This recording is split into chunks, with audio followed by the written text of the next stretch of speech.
Ya, vamos a entrar a la que muchos, durante muchos años fue considerada la cultura matriz, ¿no? De toda la sociedad andina por muchos años, ¿ya? Eso ya, de alguna manera, ya no se está considerando debido a, en este caso, al descubrimiento de Caral, ¿no? O sea, pero gran parte del siglo XX, incluso cuando yo estaba en el colegio, pues, ¿no? Cuando repasábamos historia del Perú, ¿no? Hablábamos, en este caso, o el profesor nos hablaba de que Chavín era la cultura de donde nacía, en este caso, toda la cultura andina, ¿no? Pero ya en este caso, actualmente, en la actualidad, pues ya esos casos ya no lo vemos así. ¿Ok?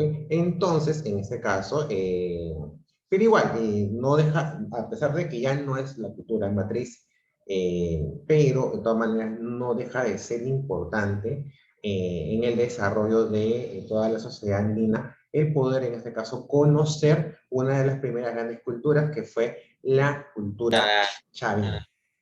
A ver, por favor, he dicho ya que, que los audios tienen que estar apagados, ¿ok? Salvo que alguien necesite ir al baño o en todo caso tenga alguna pregunta, activa en la mano del Zoom. Caso contrario, tienen que escuchar la clase, ¿ok? A ver, Juan David. ¿Voy al Dime. baño? Sí, profesor, ¿yo puedo ir al Puede, baño? pero no demore. Vaya y venga rápido. ¿Ya? Ok. Muy bien, entonces comenzamos. ¿Ya? Entonces, en esta etapa del mundo andino se caracteriza, dice el autor, por la influencia de una cultura por gran parte del territorio. O sea, no solamente hablamos de la extensión, en este caso, de la cultura chavín, ¿ok? Sino, en este caso, de alguna manera se ha podido ver a lo largo del descubrimiento de otras culturas que ha tenido mucha influencia en zonas muy alejadas de su territorio inicial. Por eso que en este caso Chavín tiene de alguna manera, relevancia entre los arqueólogos que la han podido estudiar. ¿Okay? Para algunos arqueólogos, dice, este proceso se inicia con el fortalecimiento de los centros ceremoniales en la sierra. Los mismos que con el transcurso del tiempo lograrían convertirse en centros de poder, ¿no? Que manejaban a los agricultores, artesanos y comerciantes, ¿no? Como hemos visto en el desarrollo de otras etapas, ¿no? En los primeros inicios en este caso, del desarrollo social, ¿no? Si bien había una gran masa de trabajadores, pero de alguna manera los que sobresalieron en ese entonces estamento social son los sacerdotes, porque de alguna manera manejaban información que no todos conocían, ¿no? Que era en este caso sobre las predicciones sobre, en este caso, los tiempos de sequía y los tiempos válidos para poder cosechar, ¿no? Entonces, ese poder, ese gran poder y de alguna manera esa relación espiritual hace que ellos en la escala social sean más poderosos que de repente otros grupos humanos que de alguna manera solamente se dedicaban al esfuerzo físico, ¿no? Como por ejemplo los agricultores. Si bien en este caso podemos decir que la agricultura es de alguna manera la actividad más importante de estos tiempos, porque es la que proveía de alimentos a la población, pero sus trabajadores no eran en este caso reconocidos socialmente. Porque eran de alguna manera trabajos que todo el mundo ya conocía. Ya, a ver, por favor, estoy mirando acá, de que hay unos que se están apagando la cámara. Las cámaras tienen que estar encendidas salvo algún permiso que yo dé para que puedan apagarlos. Y los dos alumnos que están con las cámaras, que han apagado sus cámaras durante la clase, ¿ok? Pero las cámaras tienen que estar encendidas, ¿ok? Y en este caso, los alumnos tienen que estar atentos a lo que estoy escuchando, ¿ok? Ya. Entonces les comentaba que en ese caso, si bien en este caso los trabajadores, de alguna manera los agricultores, por la actividad que ellos tenían, podían ser de alguna manera relevantes, ¿ok? O sea, importantes en la sociedad. Sin embargo, en este caso, no eran considerados morales, ¿no? Más bien, los sacerdotes, en este caso, escalaron socialmente, fueron los más reconocidos durante su época, ¿no? Porque de alguna manera, como estudiábamos, podían predecir estos tiempos de cosecha y sequía, que era información que no todos podían acceder, ¿ok? Y en este caso, adicionalmente, también tenía cierta relevancia espiritual. Entonces, por ahí ellos escalaron y fueron de alguna manera más importantes que, en este caso, los trabajadores que se dedicaban a actividades físicas. Les dice el autor, para obtener el mayor beneficio posible, los sacerdotes recurrieron a lo siguiente: comerciar con objetos de lujo como la cerámica y adornos en metales preciosos, controlar los datos como la predicción del clima e informaciones sobre la producción agrícola que necesitaban los miembros de los años. A nivel social, dos grupos que conformaban las poblaciones adquieren gran importancia: los artesanos que elaboraban los objetos de culto y los sacerdotes quienes eran los gobernantes. Esta situación se presenta debido a que el arte estuvo muy vinculado a la religión. Los artesanos se dedicaron a elaborar, en este caso, objetos relacionados con las ceremonias, ¿no? En este caso, y objetos que utilizaban los sacerdotes o chamanes para comunicarse, en este caso, con los dioses. De alguna manera, dentro de toda esta gama de trabajadores, los artesanos pues escalaron un poquito más que el resto, ¿no? Porque en este caso proveían de elementos que se usaban en los centros ceremoniales, en los cultos, en las ceremonias, ¿no? En todo el proceso descrito anteriormente, la cultura chavín se convirtió en un prestigioso centro ceremonial. Se consolidó como un núcleo de poder que logró influenciar en el territorio andino. De esta manera, se originó el primer horizonte en el proceso de desarrollo de las culturas andinas. O sea, de alguna manera, Chavín marca la primera etapa de evolución, en este caso, que caracterizaban a las culturas andinas, ¿ok? Por eso que los sacerdotes, digo sacerdotes no, los arqueólogos, en este caso, para poder, en este caso, tener un mayor conocimiento de las culturas que iban estudiando, pues los iban separando por periodos, ¿no? En donde, de alguna manera, en un periodo colocaban, en este caso, a la cultura con mayor influencia, y en este caso, quiénes eran las otras culturas que recibían toda esa influencia de esta cultura matriz, ¿no? ¿Ok? Perfecto.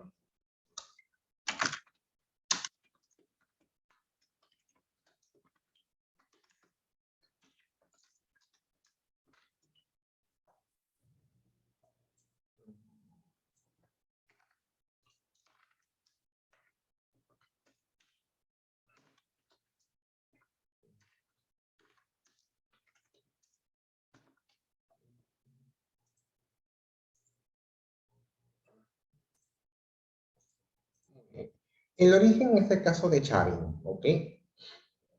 En 1919 fue descubierta por Julio César Tello, quien estudió los restos encontrados en Chavín. Sostuvo que se habría originado por influencia de pueblos de la selva y de la sierra, ¿no? Además, la consideró como la cultura matriz del Perú, es decir, la cultura a partir de la cual surgieron las posteriores culturas andinas, las mismas que con ciertas modificaciones siguieron el culto al felín. En la actualidad, sabemos que la cultura chavín no fue la cultura matriz, ¿no?, que planteó Taylor. Pues, en ese caso, como se ha podido ver, existieron otros centros ceremoniales anteriores a Chavín, como por ejemplo, Caral, ¿no?, recientemente descubierto, Garagay, Punturhuasi, Sechín, ¿no?, entre otros, ¿ok? Entonces, la importancia de la cultura chavín radica en que representa una síntesis de culturas que existieron anteriormente. Además, difundió por el territorio andino esos aportes, ¿no? John Rowe, en su periodificación, o sea, en su intento de poder establecer, en este caso, los periodos de desarrollo de las culturas andinas, ¿no? Denominó a Chavín como el primer horizonte u horizonte temprano. La razón de expansión de la cultura chavín se debió al prestigio y hegemonía que logró, en este caso, el templo denominado Chavín de Huanta. Este se encuentra en la confluencia de los ríos Mosna y Huachexa. Esto en el callejón de Conchucos, en la provincia de Huari, en la región Ancash, ¿no? Acá está en este caso señalado por el mapa, ¿no? En este caso está ubicado, se puede decir, en la sierra, en la sierra norte, ¿ok? Ya, en la zona andina de, en este caso, lo que es Ancash, ¿correcto? La localización estratégica del templo permitió la expansión del culto. Es una zona que, si bien es sierra, pero en este caso no está tan lejana de la costa. Entonces, es posible que no solamente los chavines, en este caso, hayan podido conocerla, sino que también otras sociedades de ese momento, ¿correcto? Entonces, el fácil acceso a ese territorio permitió conectarse con otras regiones, y esto facilitaba también el intercambio de bienes e ideas. O sea, no solamente fue un intercambio religioso, una influencia religiosa, sino que también permitió, en este caso, que hubiera, en este caso, otro tipo de usos a esta interrelación entre ambas culturas, ¿no? Cabe señalar que el templo de Chavín de Huántar tiene una vista hacia el este, lo cual es muy apropiado para la observación de los astros. Esto les permitía a los sacerdotes de Chavín conocer los cambios estacionales que en este caso servirían para actividades agrícolas. En el caso de la difusión del culto de Chavín, en este caso, pues como hemos ya hablado anteriormente, se debe más que todo a la influencia del centro ceremonial Chavín de Huanta,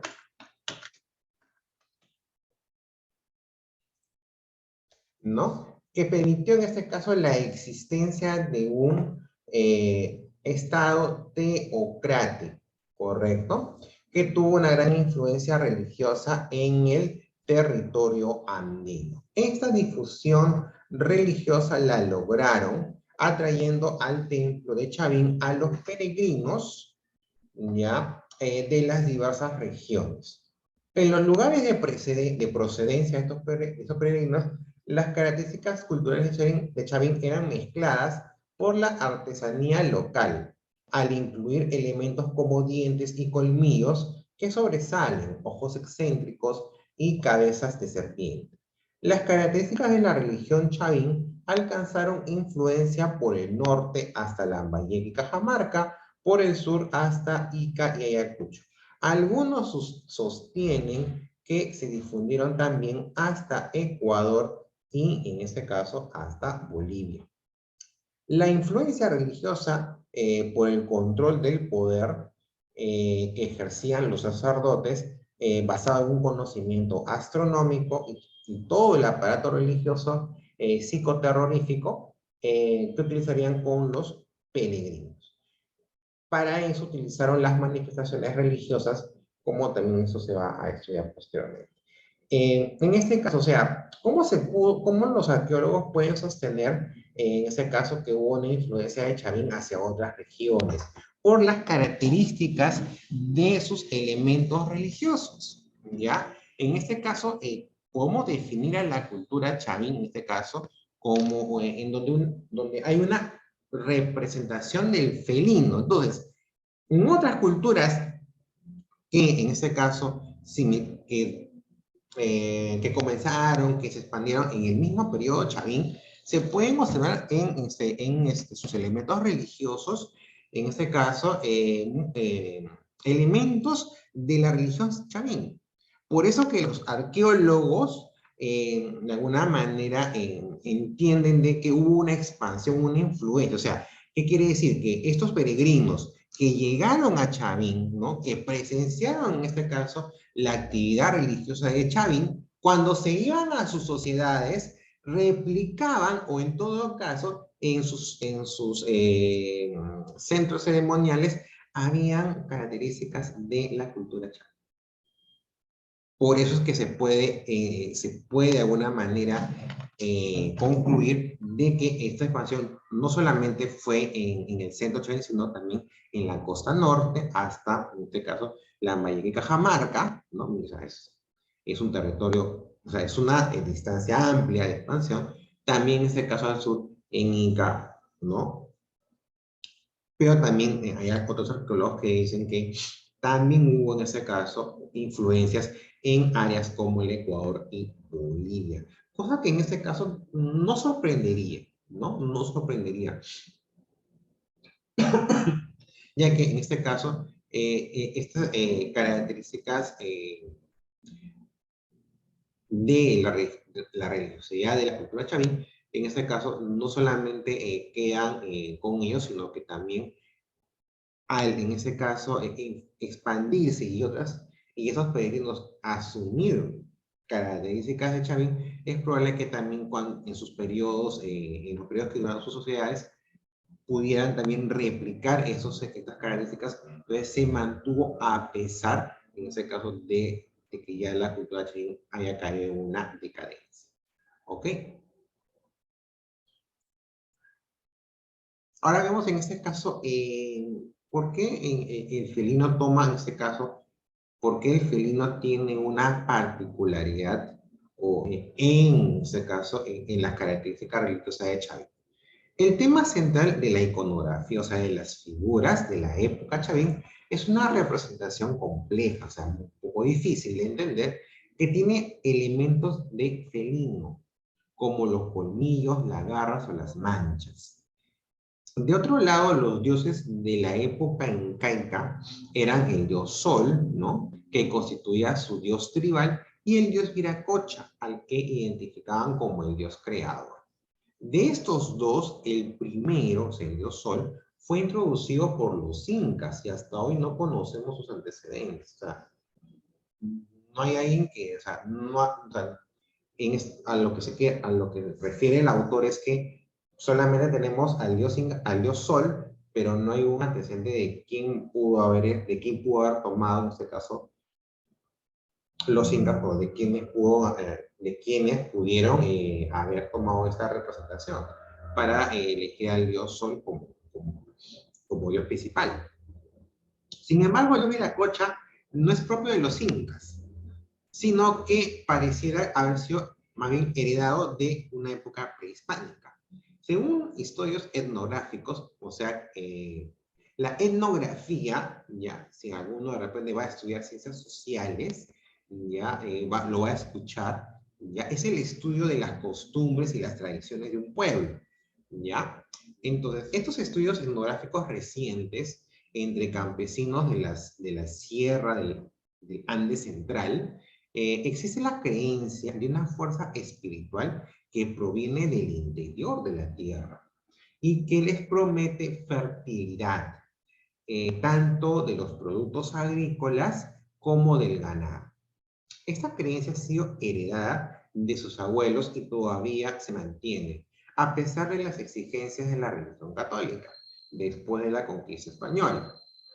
Si esa ideología tradicional hubiera existido desde antes de la época incaica, sería posible que existan vínculos entre el dios felino y, en este caso, el dios Viracocha. Todavía es algo que se tiene que seguir estudiando para poder corroborar esa relación. Pero no me parecería, en este caso, muy descabellado que, como les decía hace un momento, que a pesar de la caída de la cultura chavín, a pesar de que ya no existiría como cultura viva, en este caso se mantuviera sus características, como por ejemplo en este caso en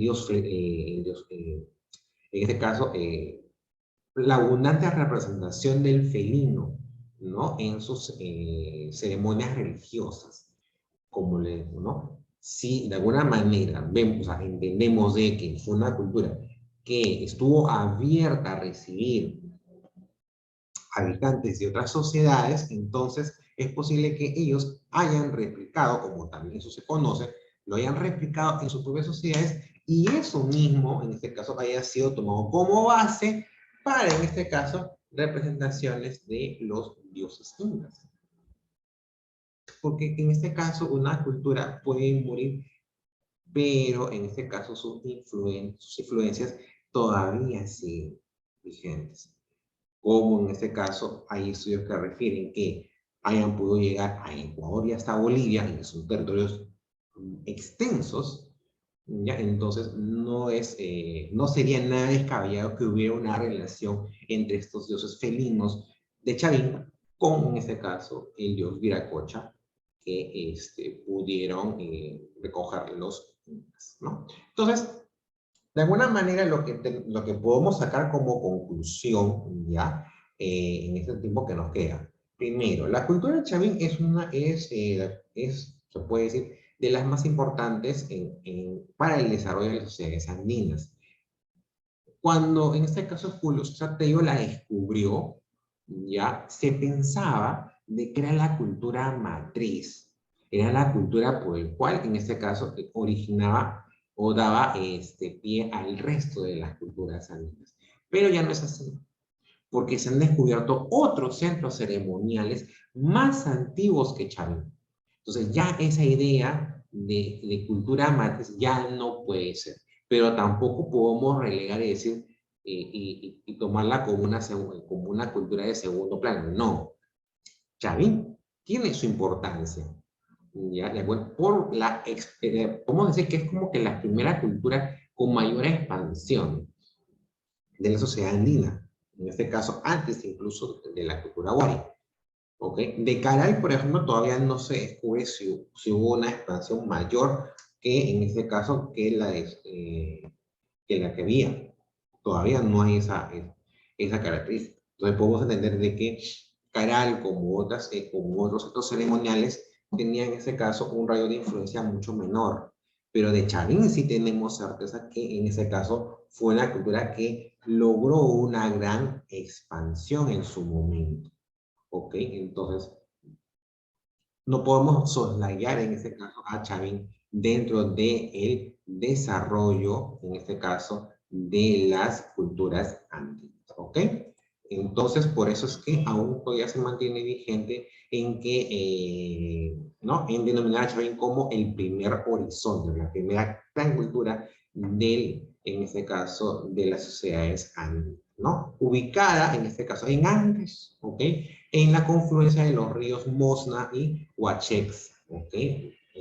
Más exactamente en el callejón de Conchucos, provincia de Huari, en la región Andes. Por esta ubicación, en este caso, se facilitaba la expansión de su culto. Tuvo como centro principal, en este caso, al templo de Chavín de Huanta, ¿ok?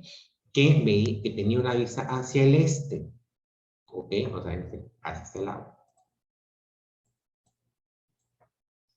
¿Ok? Lo cual es muy apropiado, dice el autor, para la observación de los astros, ¿ok?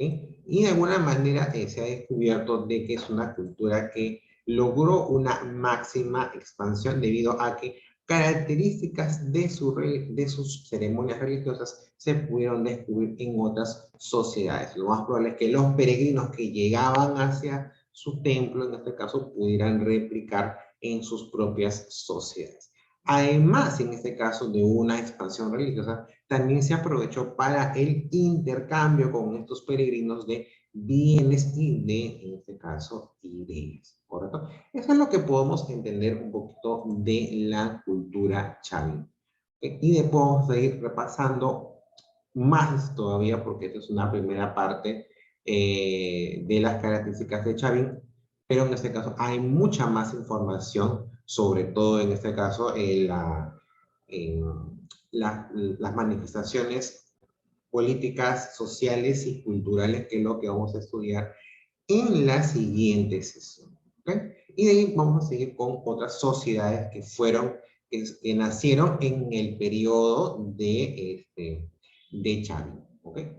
Y de ahí se seguirá estudiando las demás sociedades preincaicas. Entonces, aprovecho el minuto que me queda. Les recuerdo, por favor, no se olviden de presentar su tarea de la sesión 9. Hasta mañana, hasta las 11:59, por favor. Todavía no me están entregando todos, ¿ah? Y mañana es su examen semanal de la sesión 9. Estudien para que tengan una buena nota. Ok, nos vemos hasta mañana. Chao, chao. Chao, Que tengan profe. buena semana. Chao, Chao, profesor. profesor. Buenas Chao.